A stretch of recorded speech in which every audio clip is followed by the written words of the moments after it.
Hello everyone, welcome back to the crafty magic of Macy. I'm Macy and today I'm going to share with you my WIP parade. So what I'm about to show you is every single project that I am entering 2026 with, all the projects that I have yet to finish, and then I'm hoping that a lot of these will get finished in the new year. In case you're new to my channel, since this is just my second video, my name is Macy and this is the Crafty Magic of Macy, where I share everything about the crafts that I'm currently working on or enjoying.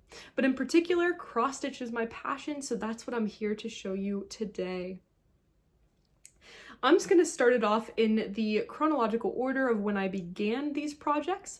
So the very first project that I'm about to show you is my oldest WIP, and this is one that I started in fall of 2023, which is very soon after I started in the cross stitch hobby. And this is something that I actually have finished, which you can see the finished results in my first Flosstube video, Flosstube number 1. But this is Scaredy Cat Club by DMC. This is actually a freebie that you have access to if you just go to the DMC website, and it's a very, very pretty one. One thing about me is that I love all things 70s, and so when I saw these bubble letters, I was sold. So this is where I was at the start of 2026. Like I said, I've since finished it, but I figured I would just show you where I was as of January 1st. That way I can kind of see my progress, and also so that you guys can see where I started 2026 at. So at this time, at the beginning of 2026, I was more than halfway through. I had Scaredy Cat here. I just needed to write the word club.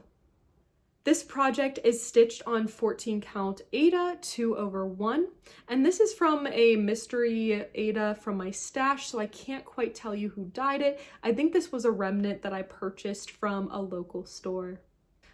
It's absolutely gorgeous. I love all the purple and pink modeling, and it's definitely one of my favorites. So my next start is actually part of a SAL that I did not do very well with keeping up with, let's be real. This is the Farming Magic SAL. This is one of my oldest WIPs as well. This one I started when the SAL first came out in spring 2023. And this is by Flossie Fox Shop, who, if you've ever followed her, she has the most gorgeous color usage, and all of her patterns are so springy, so colorful. And so when I saw this pattern, I knew I had to start it, even though I had just started to learn how to cross stitch. So I didn't make it very far on this, but I absolutely love it. I plan to make this a priority in 2026. But at this point, I am most of the way through part 2, but I still have a long way to go. There's the progress close up. And this is stitched on 14 count Vintage Aida by Zweigart and the color Blue Whisper, which I know it's a little bit challenging to see, but there is some blue in here to really make it look like a sky, which is why I picked it for this, since this is like the perfect kind of cozy gaming kind of design. My third WIP is the beautiful Mirabilia Christmas Elf Fairy. This is my first Mirabilia pattern, and it definitely provides some challenges, especially once I get to the beads, I'm sure. But I just have a small little start on this because I thought this was a great idea to start off my cross-stitching journey with. But here is my start. I did have some good progress. I don't know why I didn't make this a priority last winter, but hopefully I will finish this by next Christmas. That is my goal with this one, because I started this in 2023 and it needs to be finished at this point. I'm stitching this on with all the called for 2/2 on 28 count Zweigart Cashel linen in natural colorway.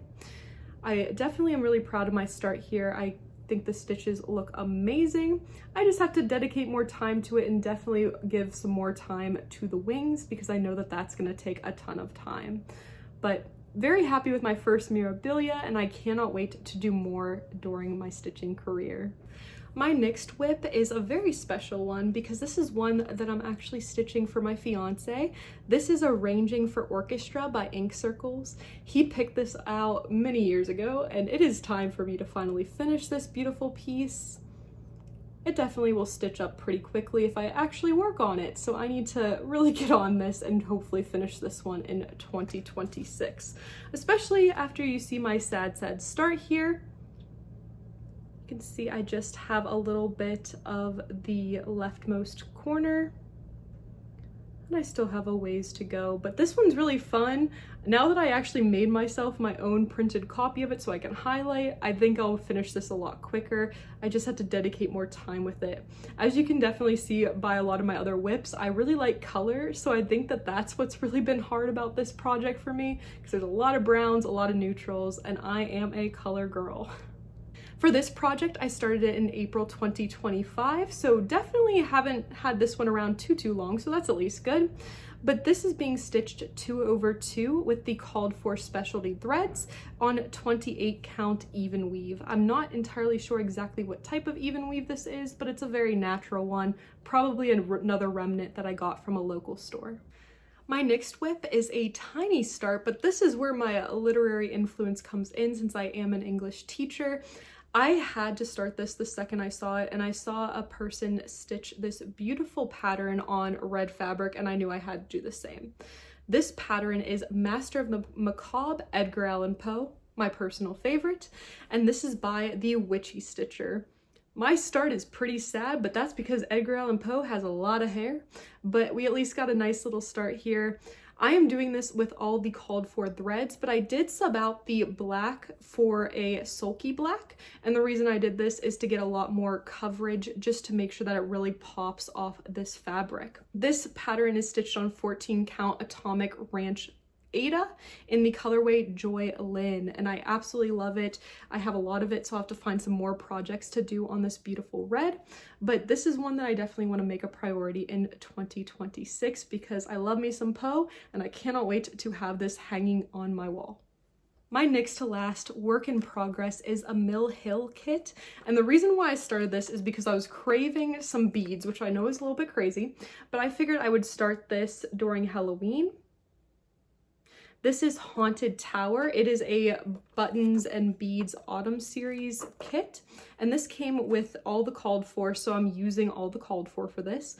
And I'm actually really pleased that this is a pretty good start, seeing as I just started this in September 2025. So I really just worked on this September, October, and then I called it quits because I was over Halloween stitching at that time. I put something behind it so it's easier to see here. There we go. And I cannot wait to get into the beading on this and really try to get a lot more of this pattern done in the coming year. Last but not least, the last project I started in 2025 and my last work in progress is Nativity Tiny Town by Heart and Hand. This is my very first tiny town, but I'm so excited to work on this because it has a lot of block stitching, so I think this will stitch up super quick. Then I'll have to just figure out if I'm gonna frame it or make it into a drum because both options are absolutely gorgeous. This is my tiny start. And you can see I finished some of the buildings, and I definitely have a ways to go, but I have no doubt that I'll finish this one soon. This is stitched 2/1 with the specialty floss, all as called for, and this is on 14 count Mystic Gray Ada, which is a Zweigart Ada. Definitely an easy one to stitch and a fast one at that. So that's all for my WIP parade. I know I only had 7 works in progress, but I like to keep my WIPs under 10 because otherwise it just gets too chaotic. I like to obviously stitch seasonally, so with that I'm allowed like 1 work in progress per holiday. Christmas is the exception right now, but hopefully I'll finish one of those so that it is back to 1 per season. Then I like to have some other ones to mix it up for whatever I'm feeling with the color, the more monochromatic, but hopefully throughout this year I'll have a ton more projects to show you. So that is my WIP parade. Feel free to let me know in the comments what you're currently stitching on. I would love to know what your favorite work in progress is. And without further ado, I will see you in the next video soon. Goodbye and stay crafty.